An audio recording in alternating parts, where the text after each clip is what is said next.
تعظیم میں، حیا میں، عاجزی میں گندھے ہوئے آپ عرض کرتے لے ابن ابی قحافہ، اپنا نام نہیں لیا کہ کہیں بڑائی کی بو نہ آ جائے، کہتے ہیں ابن ابی قحافہ، یعنی ابی قحافہ کے بیٹے کی یہ مجال کہاں۔ یہ نہیں کہا ابو بکر، یہ نہیں کہا صدیق، بلکہ کہا ابو قحافہ کے بیٹے کی یہ مجال کہاں کہ لجپال بھی آئے اور وہ مصلی پہ کھڑا رہ جائے۔ لجپالا میری یہ اوقات کہاں، میری یہ طاقت کہاں کہ میرا کریم آ جائے میں مصلی پہ کھڑا۔ یہ صدیق ہے، 4 ہو گئی نمازیں، پھر 5، پھر 6، پھر 7، حتیٰ کہ ایک وقت وہ بھی آیا جب سرکار نے فرمایا جاؤ ابو بکر کو بولو نماز پڑھائے، کیونکہ بلال ہر نماز پہ کھڑا ہے دروازے پہ۔ حضرت عائشہ نے کہا یا رسول اللہ، میرا بابا دل کا بہت نرم ہے، آپ کو نہیں دیکھیں گے صحابہ روئیں گے، میرا بابا نماز نہیں پڑھا سکے گا۔ حضرت حفصہ نے بھی عرض کیا حضور میرے بابا سے کہو وہ نماز پڑھائے۔ سرکار نے پھر فرمایا کہہ بیٹھا ہوں کہ میرے صدیق کے ہوتے ہوئے کوئی میرے مصلی پہ آ نہیں سکتا۔ میرے پیارے مسلمان بھائیوں، خود سوچو، اپنے آپ سینے پہ ہاتھ رکھ کے سوچو، یہ کوئی اتفاق تھا، یہ کوئی اتفاق کی بات تھی کہ سرکار نے ایک نماز بھی، اسی لیے صحابہ کہتے ہیں کہ حضور نے اشارے میں، واضح اشارے میں بتا دیا کہ تم سب جتنے بھی موجود ہو، جتنے پڑھتے مجھ پہ درود ہو، تم جو سارے میرے غلام، مان لو تمہارا صدیق ہے امام۔ سبحان اللہ۔ لیکن آگے معاملہ عجب ہوا جب سرور عالم صلی اللہ علیہ وسلم آخری نماز تھی فجر کی نماز، سرکار کی دنیا کی آخری نماز تھی فجر کی نماز، پیر کا دن تھا، صبح کی نماز کا وقت تھا، ہلکا ہلکا اندھیرا تھا، سرکار کا آخری پھیرا تھا۔ صدیق اکبر مقام سخ سے مسجد میں پہنچے، مصلی پہ آئے، حالت وہی ہے نمازیوں کی، آپ نے اللہ اکبر کہا اور سرور عالم صلی اللہ علیہ وسلم، آپ شہنشاہ حسینہ، آپ کھڑکی پہ آئے، کھڑکی میں آئے، آخری نظارہ کر رہے ہیں سرکار، آہستہ سے آپ نے انگلی سے پردہ ہٹایا اور ایسے جو چہرہ مسجد کی طرف فرمایا، حالت عجب بن گئی۔ ایک عاشق ہے وہ کہتا ہے کہ کاف قاضیا کھول کتاب ڈسا ایڈو وقت نماز اڈو یار آگے، کہتا ہے مفتی صاحب ایک مسئلہ بتاؤ، ادھر نماز ہے، ادھر محبوب نے مکھڑا دکھا دیا ہے، اب بتاؤ ادھر دیکھوں کہ ادھر دیکھوں؟ کاف قاضیا کھول کتاب ڈسا ایڈو وقت نماز اڈو یار آگے، ایڈو پاک امام اذان دیتی گھن کھول اڈو دلدار آگے۔ ادھر اذان ہو گئی ہے، ادھر محبوب نے نقاب اٹھا دیا ہے، اب بتا میں ادھر رہوں کہ گھن کھول اڈو دلدار آگے۔ ایک بیتو ہن فرض اچھے، یہ بھی فرض ہے وہ بھی فرض ہے، ایک میں تو ہے فرض اونچے، میری سوچ تو پانی پار آگے، اب بتا کروں کیا؟ ادھر نماز ہے، ادھر ان کے مکھڑے کا انداز ہے، میں ادھر رہوں کہ ادھر جاؤں؟ کہتے ہیں ناشاد نماز قضا پڑھوں، اٹھی ادب کروں سرکارا۔ وہی حال ہوا بخاری شریف، مسلم شریف اور مستدرک حاکم تک سب میں یہی ہے کہ جب حضور کھڑکی میں آئے، ایسے چہرہ مبارک فرمایا تو حضرت انس اور صحابہ کہتے ہیں امام کے سمیت ایک بھی چہرہ نہ تھا جو ادھر تک رہا ہو، سب کے چہرے پھر گئے، ایک بھی چہرہ نہ تھا جو قبلے کی طرف رہا سارے، اور کہتے قریب تھا کہ سینے بھی پھر جاتے، پھر گئے، قریب تھا نماز بھی توڑ دیتے، نماز بھی چھوڑ دیتے کہ سرکار نے وہیں سے صدا دی اتموا صلاتکم، تو کیا کر رہے ہو، نماز پوری کرو۔ اور آپ نے پردہ گرا دیا، آپ نے پردہ گرا دیا۔ اب صحابہ سے کوئی یہ پوچھے کہ یہ کیسی نماز ہے، یہ کیسی نماز ہے کہ پڑھتے نماز ہو، دیکھتے ہوئے ہو، اور ٹک ٹکی باندھ کے۔ علماء کرام کثرت سے تشریف فرما ہے، ان سے پوچھیں کہ اگر جان بوجھ کر پریزیڈنٹ تشریف لے آئیں اور کوئی امام صاحب ان کی تعظیم و تکریم کی خاطر ایسے کریں تو نماز کا کیا ہوگا؟ انجن بھی گیا، ڈبے بھی گئے۔ کسی چلو مسجد کا چیئرمین آ گیا، پریزیڈنٹ سے تو یہ پاورفل ہوتا، مجھے بھول گیا تھا، پریزیڈنٹ سے مسجد کا صدر پاورفل ہوتا، آپ کے لیے نہیں ہمارے لیے۔ ادھر صدر آیا نہیں، امام کو پھڑکایا نہیں، اور امام کو پسینہ جیسے مجھے آیا۔ سمجھ میں آئے؟ اب اس کی خاطر اگر آپ نے نماز کو کچھ یوں کر دیا تو سب کی نماز، لیکن یہاں کوئی فتویٰ لگائے، چہرے امام بھی مقتدی بھی الٹے چاس لے رہے ہیں۔ حضرت انس سے کسی نے پوچھا کہ جب تمہارے چہرے پھرے، سینے پھرے، اور تمہیں ہوش بھی نہ رہا نماز کا، تو کیسی رہی نماز؟ تو جواب ہونا تھا کہ فاسد ہو گئی۔ کیا ہو گئی؟ اصطلاح ہے نا غین غین والی، ٹوٹ گئی۔ لیکن حضرت انس نے بجائے یہ کہنے کے کہتے ہیں کہ حضور کو نماز میں ہم نے جو دیکھا تو منظر کیا تھا؟ کہتے ہیں جب حضور کو کھڑکی میں دیکھا ایسا لگا کأن وجہہ ورقۃ مصحف، ہمیں ایسے لگا جیسے کھڑکی میں قرآن کھلا ہے، جیسے کھڑکی میں قرآن کھلا ہے، اور ہم اس کی تلاوت۔ علی شاہ قلندر پانی پتی اسی منزل پہ کہتے ہیں مصحف را ورق ورق دیدم نیست صورت مثل صورت اوست۔ قلندر پانی پتی کہتے ہیں کہ مصحف را ورق ورق دیدم، ہم نے قرآن کا ورقہ ورقہ دیکھا، صورت صورت دیکھی، لیکن میرے مدنی کی صورت جیسی کوئی صورت ہے ہی نہیں۔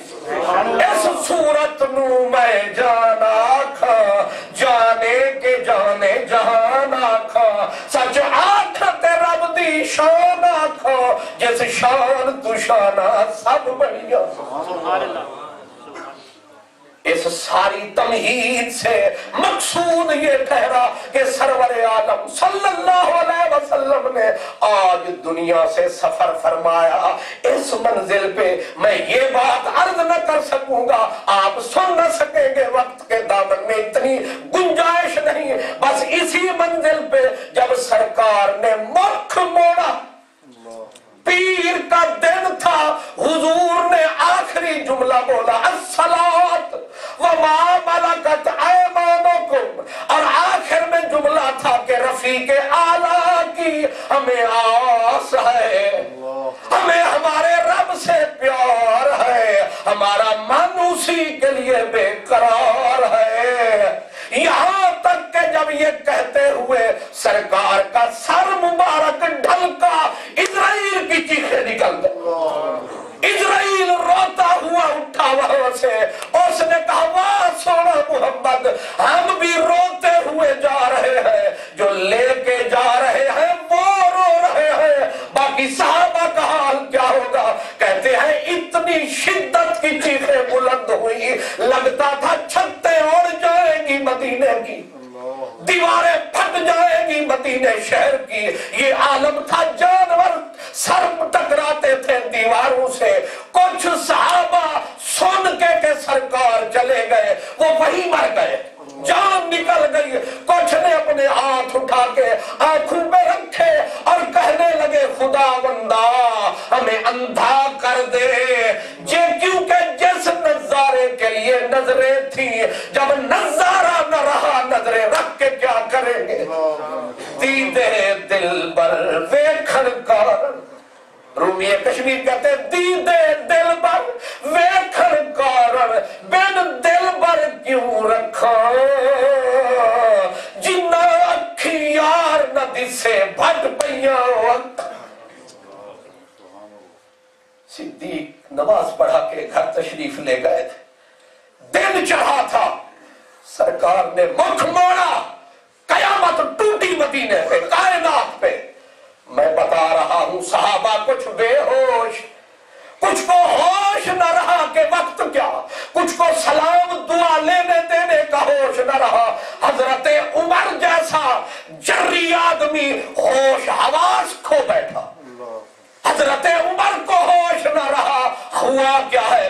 حضرت عمر مسجد میں تلوار کو ننگا کر کے بے نیام کر کے کبھی ادھر دوڑتے کبھی ادھر دیوانوں کی طرح، اور کہتے جو کہے گا سرکار چلے گا میں گردن اڑا دوں گا۔ آپ سمجھتے ہیں جب جانور روئے، جب دیواریں پھٹنے پہ آ جائے، بندو کے دل کیا حال کیا ہوگا، بندو کے دل کا حال کیا ہوگا؟ اب صحابہ کرام تڑپ تڑپ کے، بلکہ ایک بزرگ تھا وہ کہتا ہے جیم جوڑ دست دعا منگو شالا کال نہ پوے بیلیاں دا، میں نے ویس پھروں میں جنگلوں دے سوڑے سائی باجھو رنگ تیلیاں دا، نہ ہار بھوے نہ سنگار بھوے نہ بھاوے سنگ سہیلیاں دا، مجروح شاجت یار نہیں چل ویکھو حال حویلیاں دا۔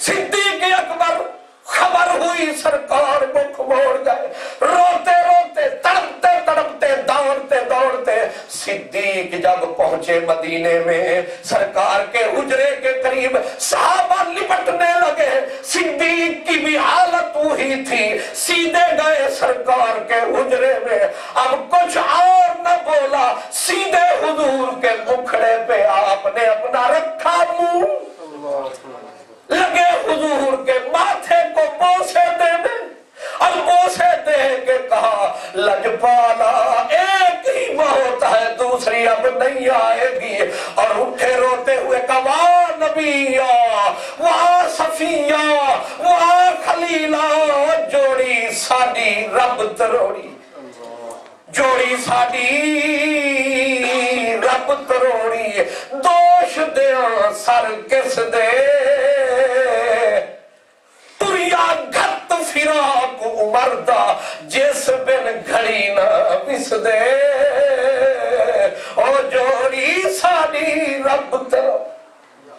صدیق اکبر تڑپ تڑپ کے جواب سونا نبی مجھے چھوڑ گئے، میرے سونے خلیل مجھے چھوڑ گئے، پاک صفی ہمیں چھوڑ گئے، لیکن دیکھا جب حال مدینہ لٹنے کے قریب ہے، مدینے کی بستی جوں جوں پتا چل گیا، دشمنان مدینہ کو، دشمنان نبی کو اکثریت مرتد ہو گئی، یہاں تک کہ قریشیوں کو چھوڑ کے بنو ثقیف کو چھوڑ کے جتنے نئے نئے مسلمان تھے لوگ دین چھوڑ بیٹھے، کچھ زکوٰۃ کے منکر ہو گئے اور کچھ لوگوں نے پہلے نبوت کا دعویٰ کر دیا تھا، اب حوصلے بلند ہو گئے، رومی طاقت نے جبڑے کھول دیے، مدینے کی بستی آ گئی نرگے میں، دین اسلام کے اوپر قیامت ٹوٹ پڑی، اور دین اسلام کی حالت یہ ہو گئی، صحابی کہتے ہیں ابن مسعود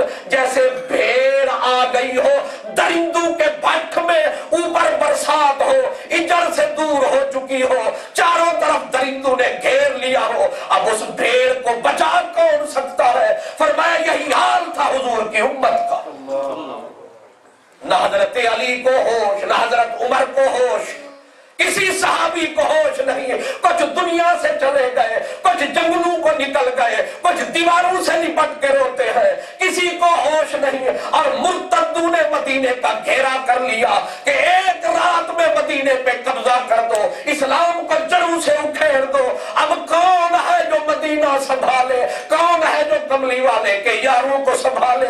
وہ ایک ہی فرد تھا، وہ ایک ہی مرد تھا، وہ بالکل ٹھیک تھا، اسی کا نام صدیق تھا۔ نعرہ تکبیر، نعرہ رسالت، شان صدیق اکبر زندہ باد۔ اب آپ ذرا وقت کو دیکھیں، کیا وقت ہے کہ مدینہ المنورہ، آپ نے گنا میں نے مدینے سے چند میل دور جو لوگ مرتد تھے انہوں نے تلواریں بے نیام کر کے چند میل دور مدینے کو چاروں طرف گھیر لیا کہ محمد عربی کے بعد مدینے کی پوری اس بستی پہ قبضہ کر لو، کیونکہ وہی ایک تھے، اب کوئی پیچھے پرسان حال نہیں۔ ادھر لوگوں نے زکات کا انکار کیا، کچھ لوگوں نے ایک نبوت کا دعوے دار نہیں، طلحہ اور مسیلمہ اور اس قسم کے کئی نبوت کے دعوے دار۔ اب مدینہ المنورہ وہ تو کھسکتا جا رہا ہے ہاتھوں سے، صحابہ کو ہوش نہیں جو سنبھالنے والے تھے۔ اب صدیق اکبر نے کہا پہلے تو مسجد والوں کو سنبھالو۔ سیدھے مسجد میں جو پہنچے سارے صحابہ، کوئی اس نکر میں روتا ہے، کوئی ادھر تڑپتا ہے، کوئی ادھر چیخیں نکلتی ہے۔ حضرت عمر بے ہوش دوڑ رہے ہیں، تلوار لہراتے پھرتے ہیں، انہیں بھی ہوش نہیں۔ صدیق اکبر نے دیکھا کس کس کو ہوش دلاؤں، سیدھا آئے روتے ہوئے نبی کے منبر اور اس درد سے خطبہ شروع فرمایا۔ ہر ایک نے سر اٹھایا اور دیکھو صدیق آیا۔ صدیق کا دیکھا مکھڑا پک گیا سارا دکھڑا، ایسے جو بڑی نظر۔ صدیق نے خطبہ اس درد سے ارشاد فرمایا یہاں تک کہ ایک ایک صحابی کو ہوش آیا، اور حضرت عمر کو پکڑ کے حضرت صدیق نے جھنجھوڑ کے فرمایا ہوش کر عمر، کر میری طرف نظر، کیوں ہو گیا ہے بے خبر، ہوش میں آ۔ اب جب ہوش میں ایک ایک کو صدیق اکبر لایا، اب فرمایا بولو۔ منافقوں نے آگ لگا دی خلافت کے جھگڑے کی، اور آگ لگ گئی گھر کے اندر بھی آگ، باہر بھی آگ۔ اب بچے گا مدینہ کیسے؟ اسی منزل پہ علامہ اقبال کہتے ہیں ہمت او کشت ملت را چون ابر، سامیے اسلام و غار و بدر و قبر۔ ابو بکر صدیق، علامہ اقبال کہتے ہیں ابو بکر صدیق مدینے اسلام کی جلتی ہوئی کھیتی کے اوپر برستا ہوا رحمت بادل بن کے آیا، برستا ہوا رحمت کا بادل بن کے آیا، اور ایسا برسا ٹوٹ کے برسا۔ صرف ایک طرف نہیں، آپ نے پہلا حکم یہ جاری کیا اسامہ جی حضور تیار ہو، سپر طاقت روم کی طرف روانہ ہو۔